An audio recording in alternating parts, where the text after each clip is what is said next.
Oi pessoal, nesse vídeo nós vamos falar sobre a Era Vargas, que vai de 1930 a 1945. Foi o período mais longo que um presidente brasileiro ficou no poder.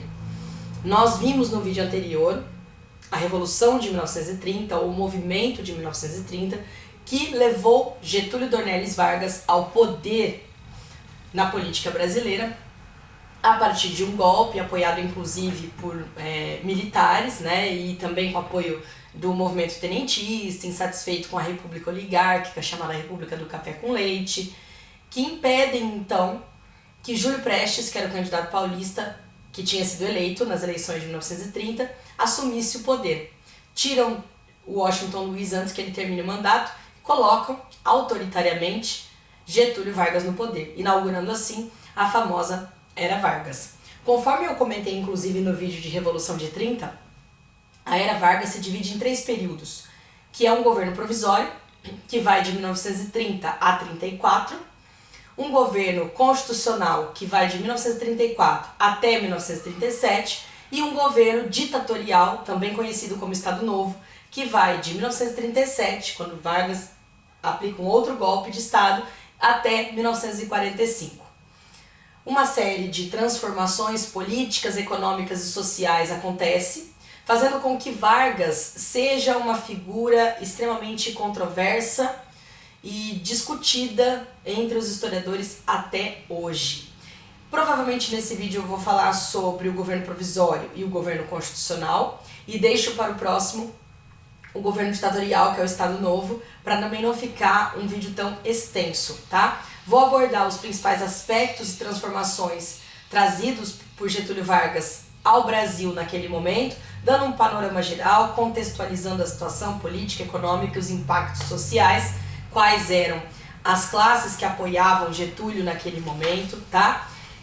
Entre os seus apoiadores, a gente tem ali as classes médias, os trabalhadores, principalmente os trabalhadores urbanos, os tenentes, né, do movimento tenentista, conforme eu comentei com vocês. Então vamos lá. O chamado governo provisório, tá? Que foi a primeira fase da Era Vargas, assim que se aplica o golpe de Estado que leva Getúlio Vargas ao poder, tá? Gente, hoje é a minha terceira tentativa, acho que por isso que eu tô um pouco até nervosa de gravar. A primeira eu achei que tava gravando, não tava, deu um erro, não sei o que aconteceu, se fui eu, né, que apertei errado. A segunda vez bateram aqui em casa e aquela barulheira toda, tive que parar a gravação, perdi, enfim. A terceira, minha mãe precisou da minha ajuda, que minha cachorrinha passou mal, enfim. Difícil, mas agora vamos nos concentrar. Acredito que agora nada mais vai acontecer, tá? Então vamos lá. Esse governo provisório, primeiro de tudo, o Vargas vai agir com um extremo autoritarismo e justificando que ele quer romper com aquela política do antigo café com leite, diminuindo o poder dos coronéis nos estados brasileiros. A primeira coisa que ele faz é fechar o Congresso, dissolver a Assembleia Nacional e acabar com a Constituição, anular a Constituição de 1891. Essas foram as primeiras medidas de Getúlio Vargas no poder, nesse governo provisório. E automaticamente, depois que ele dissolve a Assembleia, Assembleias estaduais, fecha o Congresso Nacional e anula então a Constituição, ele nomeia interventores militares de sua confiança, muitos ligados ao tenentismo, para serem responsáveis pelos estados, interventores militares nos estados, no lugar dos antigos presidentes dos estados, que atualmente nós chamamos de governadores. Assim ele diminuiria consideravelmente a autonomia desses estados e concentraria mais o poder em suas mãos, que era o seu desejo, tá? Começou a governar por decretos, isso é muito importante, significa que ele fazia as leis, não temos uma Constituição, tá? Nesse ano, entre 1930 e 31, primeiro ano do mandato do governo provisório de Vargas, ele cria o Ministério do Trabalho, da Indústria e do Comércio, que vai começar a regulamentar algumas leis trabalhistas no Brasil, que depois serão sistematizadas na famosa Consolidação das Leis do Trabalho em 1943, que já vai ser o Estado Novo, o governo ditatorial de Vargas, Mas essas mudanças, essas leis trabalhistas que serão feitas logo no início do primeiro governo provisório de Vargas, vão gerar a simpatia muito grande do povo, principalmente dos trabalhadores urbanos, que foram contemplados tendo atendidos assim algumas das suas necessidades, como jornada de trabalho mínima de 8 horas, salário mínimo que pudesse manter a moradia, alimentação, saúde, lazer, só que a gente sabe que na prática não era bem assim que funcionava, e não é. Férias remuneradas, descanso semanal remunerado, ou seja, uma série de fatores que contribuíram para que esses trabalhadores, especialmente os trabalhadores urbanos, porque os trabalhadores rurais foram desprezados, né, não fizeram parte dessa compilação de leis trabalhistas, e isso agradou profundamente essas classes urbanas, operárias nas cidades, que inclusive crescem vertiginosamente desde o primeiro governo do Vargas, que vai investir também na industrialização do país, tá? Então é importante a gente ver também com qual intenção Getúlio Vargas investe nas leis trabalhistas. Duas intenções muito claras: ter a simpatia do povo e ter o controle político sobre o povo. Por quê? Se ele estivesse no controle, ele saberia se aconteceriam greves, se estavam insatisfeitos, ele poderia reprimir manifestações antes mesmo delas acontecerem. Tanto que ele cria a lei da sindicalização, permitindo que os sindicatos, que são aquelas reuniões entre membros de uma empresa, de trabalhadores urbanos, que reivindicam melhores condições de trabalho, por exemplo, e proteção trabalhista, ele autoriza que esses sindicatos aconteçam desde que sejam autorizados pelo governo. E que o governo, portanto, possa fazer parte desse sindicato. Com qual intenção? Uma intenção muito clara: evitar que haja manifestação contrária ao governo. Evitar o crescimento da esquerda, que se apoiava pelo socialismo, anarquismo, que vinha lá, principalmente desde 1917, quando houve a Revolução Russa e houve a greve no estado de São Paulo, a greve operária. Desde aquela época há uma preocupação das elites, de quem está no poder, em impedir o avanço desses manifestantes. E o Getúlio Vargas foi extremamente inteligente para isso, usando então uma política que a gente fala de trabalhismo, por isso que ele é conhecido como um grande populista, porque ele se aproxima das massas populares para ter um controle sobre elas. Só que de uma forma tão paternal, tão protetora, que parece que ele está fazendo como uma benevolência, um presente que ele está dando, fazendo parecer que não foi uma conquista desses trabalhadores que há muito tempo vinham reivindicando seus direitos, fazendo greves, manifestações. Então fez parecer que fosse um presente dado por ele. Isso é muito importante a gente ter em mente, tá? Outro ponto muito importante, né, com relação ao governo provisório, são os rumos da economia. Nós havíamos acabado de passar pelos reflexos da crise de 29, que causaram o fracasso da produção cafeeira, né, uma grave crise econômica.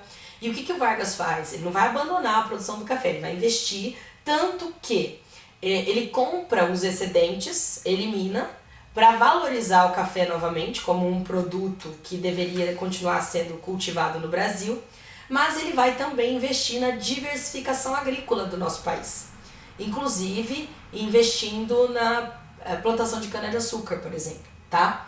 Além disso, o Getúlio começa a investir na industrialização do Brasil, principalmente nas chamadas indústrias de base, em especial a siderurgia e a metalurgia, produção de ferro e aço, que eram essenciais, inclusive, para investimento em outros tipos de indústrias no Brasil. Então a gente vai ver uma economia muito voltada para o nacional, uma proteção à economia brasileira, tá? Inclusive daí começa a surgir um nacionalismo exagerado, tá? A gente vai poder acompanhar tudo isso. Nós vimos que haviam classes sociais que apoiavam abertamente o Vargas, como os trabalhadores urbanos, que são os operários, a burguesia industrial, que vê o Vargas investir na economia e dessa maneira, então, favorecendo o seu lado, os próprios tenentes. Então ele tem uma gama de pessoas que o apoiam. Pequena parcela da oligarquia rural, porque ele acaba socorrendo essa oligarquia, de certa forma, para que a economia alavancasse. Porém, no estado de São Paulo, a partir do momento que ele nomeou um interventor militar de sua confiança, que não era paulista, e retira os privilégios então dessa elite paulista que estava habituada a dar as cartas do jogo, né, a comandar, porque durante toda a Primeira República, a chamada República Velha, ou oligárquica, ou do café com leite, a elite paulista estava no poder, garantindo os seus privilégios. Então, estava extremamente descontente com a nomeação desse interventor, com a perda de seus privilégios e com a anulação da Constituição de 1891, que era uma Constituição que garantia os seus privilégios. Essa elite paulista vai se organizar e vai formar um movimento conhecido como Revolução Constitucionalista de 1932. Essa revolução ela vai ser apoiada não só pela elite paulista, mas os estudantes vão sair para as ruas, inclusive, e vão conseguir a simpatia de muitas pessoas da população. Para quê? Para exigir uma Constituição. Queriam então novas eleições e uma nova Constituição para o Brasil, que estava sendo governado por meio de decretos dados pelo Getúlio Vargas.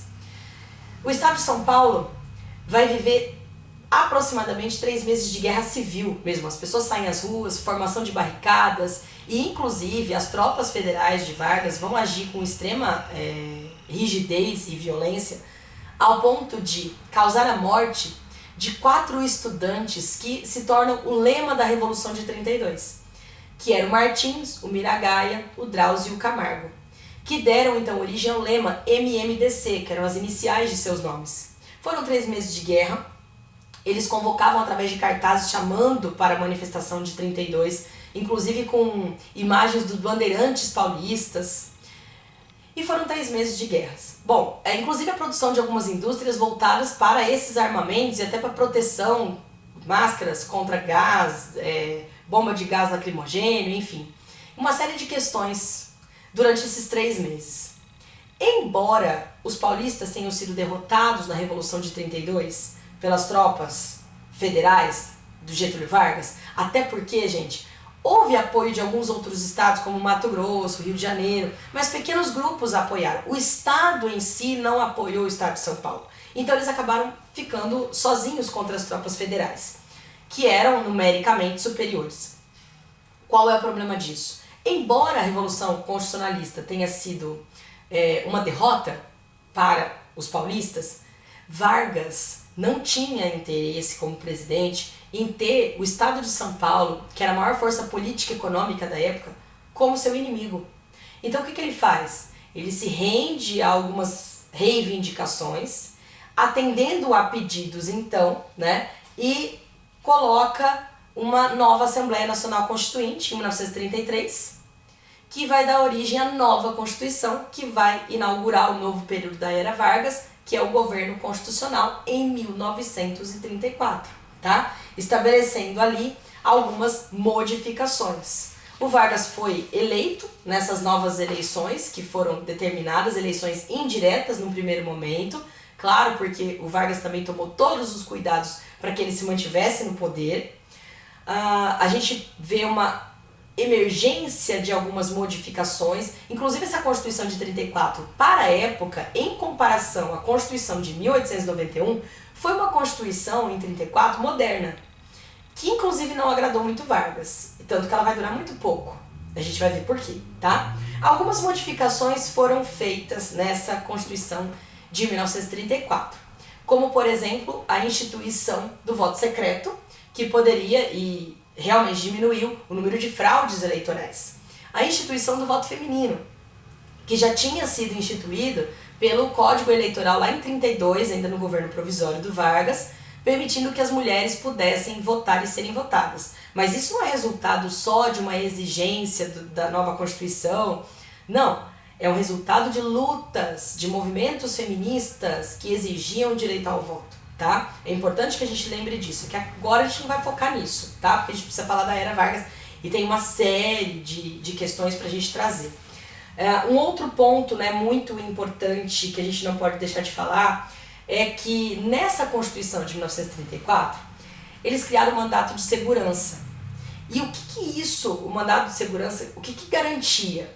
Vai garantir que em possível perigo que o país esteja, o presidente possa decretar o estado de sítio, que significa a suspensão das garantias individuais e a suspensão dos poderes legislativo e judiciário que limitavam o poder do presidente, o que acaba sendo depois utilizado a favor do Vargas quando ele institui lá o Estado Novo, tá? Que é o período de ditadura do governo Vargas.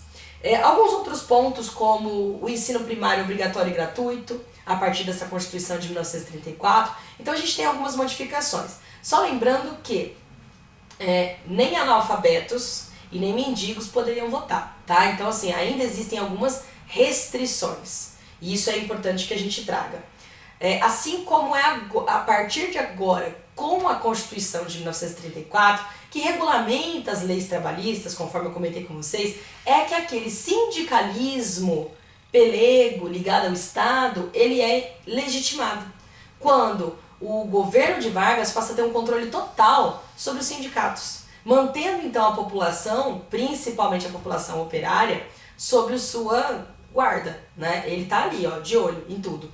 Por isso que eu falo, ele foi conhecido como pai dos pobres, mas era mãe dos ricos. Ele protegia absurdamente a burguesia industrial da época, tá? E é nesse período do governo constitucional do Vargas que surgem duas ideologias antagônicas que vão trazer algumas modificações muito importantes, que é a Ação Integralista Brasileira, que foi uma entidade fundada em 1932, ainda no período do governo provisório, mas que ganhou corpo mesmo no governo constitucional do Vargas, em que é formado pela extrema-direita brasileira, liderados pelo Plínio Salgado, que defendem o fascismo italiano e que trazem do fascismo italiano lemas desejando colocar no governo brasileiro um regime totalitário de direita. Qual era o lema da Ação Integralista Brasileira, conhecida como AIB? Era Deus, Pátria e Família. Conhecemos bem, né? Deus, Pátria e Família, utilizando-se, portanto, de um nacionalismo exagerado, amor pela pátria, da questão religiosa, falando no nome de Deus, porque assim eu me aproximo do povo, principalmente um povo de fé, como é de fato a maioria do povo brasileiro, e dos valores da família. Então, pregando esse lema, é que eles defendiam que houvesse um governo totalitário. Usavam, inclusive, uma saudação para se cumprimentar, uma referência ao nazifascismo, e se utilizaram de uma expressão indígena chamada Anauê, que significava você é meu parente, como se eles tivessem então uma identificação entre si. Usavam uniformes, que eram as camisas verdes, inclusive viraram chacota para muitos que chamavam de galinhas verdes, os integralistas, né, que faziam parte da Ação Integralista Brasileira, mas eram extremamente radicais. E essa é uma ideologia que vai crescendo durante o governo Vargas, a gente vai poder acompanhar. Havia também um símbolo, que era a letra grega sigma, que também está ligada, no caso dos integralistas, ao nazifascismo, tá? Especialmente ao fascismo italiano naquele momento.